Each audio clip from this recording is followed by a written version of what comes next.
Hello everyone, I am Shekhar Madhukar. You are welcome to my channel SM English Classes. Friends, आज इस session में हम discuss करने वाले हैं सेंटेंस इंप्रूवमेंट को। गाइस, सेंटेंस इंप्रूवमेंट एक ऐसा टॉपिक है जहां से हर बार क्वेश्चन हमें देखने को मिलते हैं एग्जाम्स में। तो गाइस, यहाँ पर मैंने आपके लिए कुछ सेंटेंसेस लिखे हैं, एक एक करके हम उनको सॉल्व करने की कोशिश करते हैं और सीखते हैं कि सेंटेंस में आखिर इंप्रूवमेंट कैसे किया जाता है। आई गाइस, समझते हैं इस बातचीत को। सबसे पहला सेंटेंस मैंने पढ़ा आपके लिए, he is often coming here on Sundays. यानी कि ये सेंटेंस कहना चाहता है कि वह अक्सर यहां संडेज को आता है। तो सेंटेंस जो जा रहा है वो इंडेफिनिट की ओर जा रहा है, लेकिन ये जो सेंटेंस लिखा हुआ है वो लिखा हुआ है कंटीन्यूअस फॉर्म में। आप देख सकते हो इदारम का यूज किया है और वर्ब में आईएनजी लगाई है। और यहाँ पर हम देख सकते हैं वर्ड को ऑफन। ऑफन का होता है अक्सर, ऑफन, जनरली, यूजुअली, ऐसे कुछ कीवर्ड्स मैंने आपको बताए थे जिनका जिक्र मैंने आपसे इंडेफिनिट में किया था, प्रेजेंट इंडेफिनिट के दौरान। तो गाइस, ऑफन, जनरली ऐसे शब्द का यूज हम सिर्फ प्रेजेंट इंडेफिनिट में ही करते हैं। तो ये सेंटेंस हमें प्रेजेंट इंडेफिनिट में ही लिखना होगा और उसके लिए आपको हटाना पड़ेगा इस इज को और इसमें लगी आईएनजी को, और यहाँ पर ही के अकॉर्डिंग आपको यहाँ पर लिखना पड़ेगा कम्स। तो सेंटेंस बन जाएगा ही often comes here on Sundays. अब ये सेंटेंस ठीक हुआ। नेक्स्ट सेंटेंस की हम बात करते हैं। This person has been working in this company. यहां तक कोई दिक्कत नहीं है, यह पर्सन काम कर रहा है इस कंपनी में सिंस 5 ईयर्स। आपने देखा 5 ईयर्स एक कैलकुलेटेड टाइम को बता रहा है, ड्यूरेशन को बता रहा है, तो इस सिंस को हटा करके आपको करना पड़ेगा फॉर। अब ये सेंटेंस हुआ ठीक। गाइस, थर्ड सेंटेंस की बात करते हैं। Last month he has called me many times. जब भी सेंटेंस हैज प्लस वर्ब की थर्ड फॉर्म में होता है तो इसका मतलब वो रिसेंटली कंप्लीटेड एक्शन को बताता है। लेकिन जैसे ही मैंने यहाँ पर टाइम को देखा लास्ट मंथ यानी कि पिछले महीने की बात कर रहा है, तो ये बात हुई पास्ट की। इस आधार पे आप इस हैज को हटा करके यहाँ पर वर्ब की सेकंड फॉर्म लिखेंगे। कॉल्ड अपने आप में सेकंड फॉर्म ठीक लिखी है, तो इसलिए ये सेंटेंस अब ठीक हुआ। Last month he called me many times. पिछले महीने उसने मुझे कई बार कॉल किया था। आइए गाइस, बात करते हैं फोर्थ सेंटेंस की। I have visited the Taj Mahal, यानी कि रिसेंटली कंप्लीटेड एक्शन की बात कर रहा है, प्रेजेंट परफेक्ट यहाँ पर लिखा हुआ है। I have visited the Taj Mahal 2 months एगो। लेकिन जैसे ही मैंने टाइम को देखा 2 मंथ्स एगो, तो ये बात कर रहा है पास्ट की। तो आप क्या करेंगे, इस हैव को हटा करके और इस विजिट की हमें सेकंड फॉर्म चाहिए, तो सेकंड फॉर्म ये अपने आप में है लिखी हुई है। तो I visited the Taj Mahal 2 months एगो। मैं 2 महीने पहले ताजमहल गया था, ताजमहल मैंने घूमा था। ये सेंस हमारा होता है। अब ये सेंटेंस हुआ ठीक। Rajan is doing this job for the last 3 years. Guys, आपने देखा यहाँ पर टाइम का जिक्र किया है 3 सालों से, पिछली 3 सालों से राजन जो है इस काम को कर रहा है। पिछली 3 सालों से अगर कोई बंदा काम कर रहा है तो यानी कि पास्ट के टाइम को प्रेजेंट से रिलेट कर रहा है, और ऐसे सेंटेंस को ही हम जानते हैं प्रेजेंट परफेक्ट कंटिन्यूअस के नाम से। तो आप इसको हटा करके और यहाँ पर आप लिखना चाहेंगे Rajan has been doing this job for the last 3 years. अब ये सेंटेंस हुआ ठीक। Nisha hates me always. Guys, यहां तक अगर मैं सेंटेंस को देखूं तो निशा हेट्स मी है कि निशा मुझसे हेट करती है, लेकिन जैसे ही मैंने देखा ऑलवेज यहां पर लिखा हुआ है तो इसका मतलब हुआ हमेशा। निशा मुझसे हमेशा नफरत करती है। लेकिन गाइस, आपको पता है ऑलवेज, नेवर, एवर ऐसे जो वर्ड्स थे, कुछ कीवर्ड्स मैंने आपको कराए थे, उनका जिक्र हम हमेशा करते हैं मेन वर्ब से पहले। तो ऑलवेज को आपको लिखना है हेट से पहले। तो सेंटेंस बन जाएगा निशा ऑलवेज हेट्स मी। निशा मुझसे हमेशा नफरत करती है। Next sentence, Suraj has broken a cup yesterday evening. यानी कि बात कर रहा है कि सूरज ने कल शाम को एक कप तोड़ा था।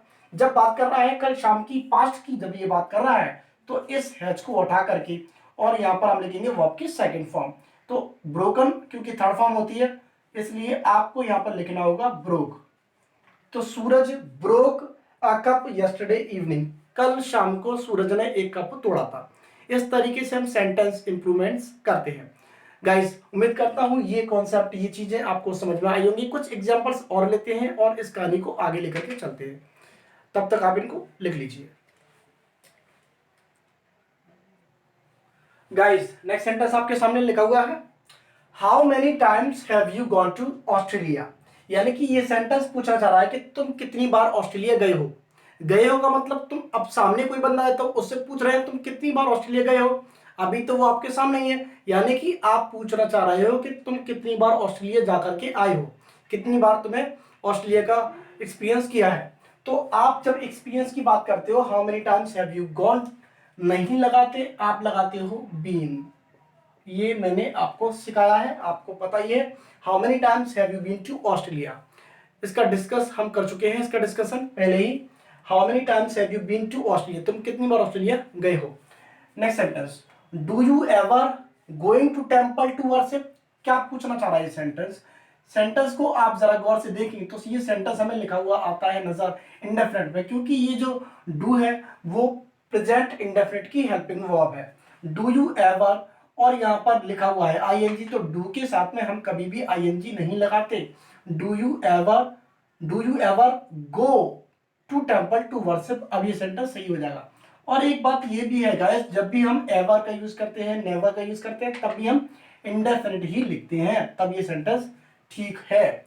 How long do you study last night, guys गौर से देखिए, लास्ट नाइट यानी कि कल आप कितनी देर पढ़े थे, ऐसा पूछा जा रहा है। तुम कल कितनी देर पढ़े थे, क्योंकि बात कर रहे हैं पास्ट की, तो आपने ये डू को क्यों लिख रखा है, आप यहाँ पर करना चाहेंगे did. How long did you study last night, तुम कल रात कितनी देर पढ़े थे। Next sentence, he is playing tennis for more than 10 years, यहाँ पर हमने देखा फॉर मोर देन 10 ईयर्स यानी कि 10 साल से ज्यादा से, 10 सालों से ज्यादा से वह क्या कर रहा है, टेनिस खेल रहा है। तो आप क्या करेंगे, पास्ट के टाइम को जब आप प्रेजेंट से रिलेट कर रहे हो तो यहीं पर हम एक सेंटेंस का यूज करते हैं, एक टेंस का यूज करते हैं, जिसको हम प्रेजेंट परफेक्ट कंटीन्यूअस के नाम से जानते हैं।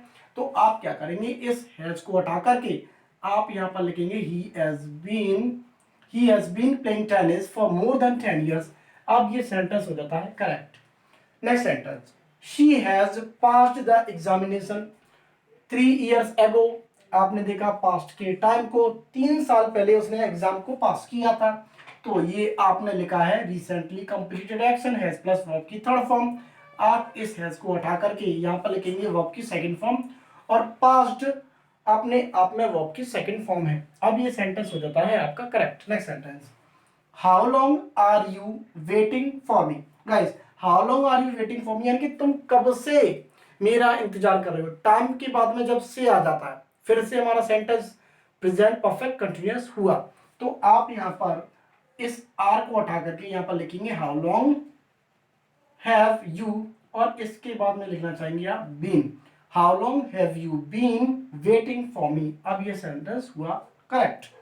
It is raining cats and dogs yesterday, यहां पर आपने देखा लिखा हुआ है इज, और यहां पर टाइम दिया है यस्टरडे, यानी कि ये कहना चाह रहा है कि कल कैट्स एंड डॉग्स का मतलब होता है बहुत तेज, कल बहुत तेज बारिश हो रही थी। तो गाइस आपने देखा जब टेंस लिखा है पास्ट का तो सेंटेंस भी हमारा पास्ट में होना चाहिए, लेकिन तो प्रेजेंट का टाइम दिया है, हेल्पिंग वर्ब तो प्रेजेंट की दिए, तो आप इसको हटा करके करेंगे was. It was raining cats and dogs yesterday, कल बहुत तेज बारिश हो रही थी। नेक्स्ट सेंटेंस पे काम करते हैं, he did not send me money yet, इस yet का जिक्र मैं आपसे कर चुका हूं, और इस yet को हम ऑलवेज यूज करते हैं प्रेजेंट परफेक्ट में, नेगेटिव सेंटेंसेस में, यानी कि उसने अब तक मुझे पैसे नहीं भेजे हैं। जब प्रेजेंट परफेक्ट की बात हो रही है, इस कीवर्ड से हमने पहचान लिया, तो इस डिड को हटा करके यहाँ पर लिखेंगे आप हैज, ही हैज नॉट, और इस सेंड की जगह आप करेंगे sent third form, he has not sent me money yet, यानी कि उसने अब तक मुझे पैसे नहीं भेजे। गाइस उम्मीद करता हूं ये चीजें आपको समझ में आ गई होंगी। कुछ और एग्जांपल्स लेते हैं, बहुत अच्छे एग्जांपल्स मैं आपके सामने लेकर के आता हूं, तब तक आप इस कहानी को लिख लीजिए।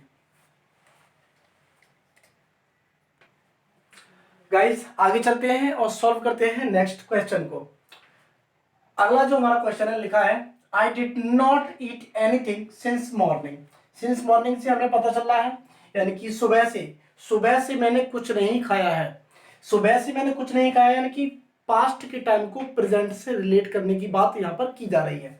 जब ऐसा होता है तो क्या करते हैं गाइस, हम यूज करते हैं प्रेजेंट परफेक्ट को, लेकिन ये जो टेंस यहाँ पर लिखा हुआ है वो लिखा हुआ है पास्ट इंडेफिनिट में। तो आप क्या करेंगे, इस डिड को हटा करके यहाँ पर लिखेंगे आई हैव नॉट, और इसके लगाएंगे third form, I have not eaten anything since morning, मैंने सुबह से कुछ नहीं खाया है। अब ये सेंटेंस करेक्ट हुआ। आई am having a lot of money, यानी कि मैं बोलना चाह रहा हूं कि मेरे पास बहुत सारा पैसा है। गाइस हमने हैव का यूज किया था। आज मैं फिर आपको बता देता हूं थोड़ा। जब हम हैव को यूज करते हैं तो गाइस इसके दो सेंस होते हैं।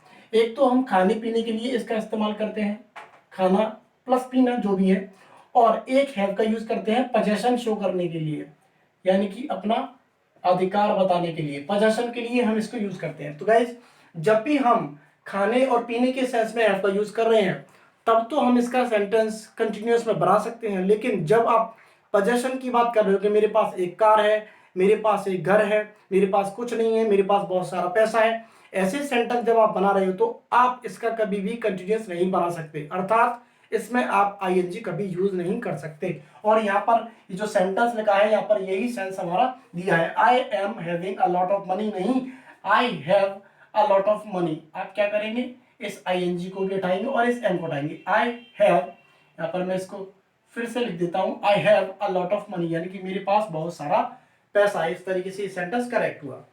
When I reached there, जब मैं वहां पहुंचा, when I reached there, they are playing chess, यानी कि वो चेस खेल रहे थे। गाइस आप देखो ये सेंटेंस यहां से यहां तक मैंने पढ़ा तो सेंटेंस पास्ट की तरफ जा रहा है। when I reached there, जब मैं वहां पहुंचा, तो यहाँ पर अचानक से प्रेजेंट हो गया कि वह क्रिकेट खेल रहे हैं, ऐसा तो सेंस बिल्कुल नहीं हुआ। हम कहना चाहते हैं कि जब मैं वहां पहुंचा वे क्रिकेट खेल रहे थे।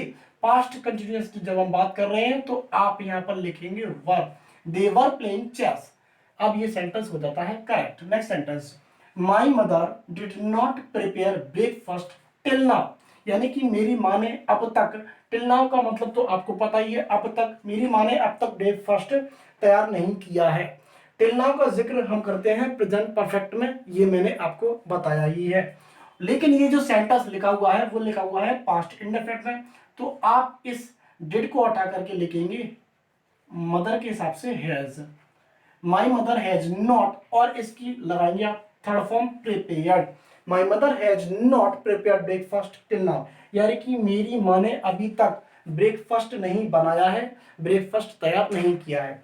गाइस बात करते हैं नेक्स्ट सेंटेंस की, sentence number 20, I know him for more then 4 years, यानी कि ये सेंटेंस हमें जिस हिसाब से दिख रहा है इसका मीनिंग होता है कि मैं उसे जानता हूं, यहां तक तो कोई दिक्कत नहीं है। लेकिन जैसे ही आपने देखा फॉर मोर देन 4 ईयर्स, 4 साल से ज्यादा से मैं उसे जानता हूं, यहां पर हमें टाइम दिया, पास्ट का टाइम प्रेजेंट से रिलेट कर रहा है। तो ऐसी कंडीशन में सिर्फ दो ही सेंटेंस, दो ही तरीके सेंटेंसेस बनाए जा सकते हैं, या तो प्रेजेंट परफेक्ट कंटिन्यूअस का या फिर प्रेजेंट परफेक्ट का। लेकिन यहाँ पर ये जो सेंटेंस लिखा है वो लिखा हुआ है इंडेफिनिट में। गाइस जब भी आपको टाइम दिया हो प्रेजेंट इंडेफिनिट सेंटेंस के साथ, तो आप हमेशा प्रेजेंट इंडेफिनिट को टाइम वाले सेंटेंस में प्रेजेंट परफेक्ट में बदल देते हैं।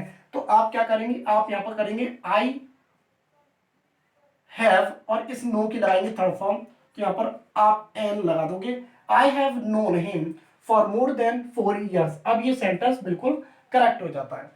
नेक्स्ट सेंटेंस की बात करते हैं, sentence number 21, how many times, कितनी बार, did you watch this movie so far. Guys इस सो फार का जिक्र भी मैं कर चुका हूं आपके साथ। सो फार का मतलब होता है अब तक, यानी कि तुमने यह मूवी अब तक कितनी बार देखी है। अब तक देखी यानी कि प्रेजेंट परफेक्ट की बात कर रहा है, कंप्लीटेड एक्शन की बात कर रहा है। तो इसमें सो फार को हमने देखते हुए क्या किया, इस डिड को हटा करके आप यहां पर लिखेंगे have, how many times have you, और इस वॉच की जगह आप करेंगे third form watched, how many times have you watched this movie so far, अब तक तुमने यह मूवी कितनी बार देख ली है। नेक्स्ट सेंटेंस की बात करते हैं, have you ever ride a horse in your life, यानी कि जब हमने देखा हैव यहां पर लिखा हुआ है, हमें यहां पर चाहिए थर्ड फॉर्म, लेकिन यहां पर जो राइड है वो होती है फर्स्ट फॉर्म, आपको इसकी थर्ड फॉर्म लिखनी होगी, इसलिए आप यहां पर राइड नहीं आप करेंगे ridden. Have you ever ridden a horse in your life, यानी कि तुमने कभी अपनी लाइफ में घुड़सवारी की है, क्या तुमने अपनी लाइफ में कभी घुड़सवारी की है, ये सेंस इसका निकलता है। अब ये सेंटेंस हो जाता है करेक्ट।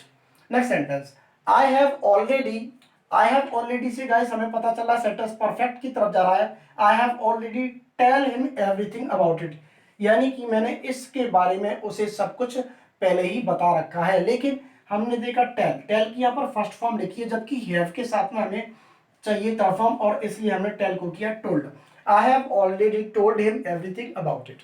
इस तरीके से हम सेंटेंस इंप्रूवमेंट करते हैं। आई होप कि गाइस आपको ये सेशन पसंद आया होगा। अगर आपको सेशन पसंद आया तो हमारी वीडियो को लाइक ज़रूर कीजिएगा और इस चैनल को जरूर सब्सक्राइब कीजिएगा। टिल देन टेक केयर, मिलते हैं अगली वीडियो में। बाय बाय, जय हिंद गाइस।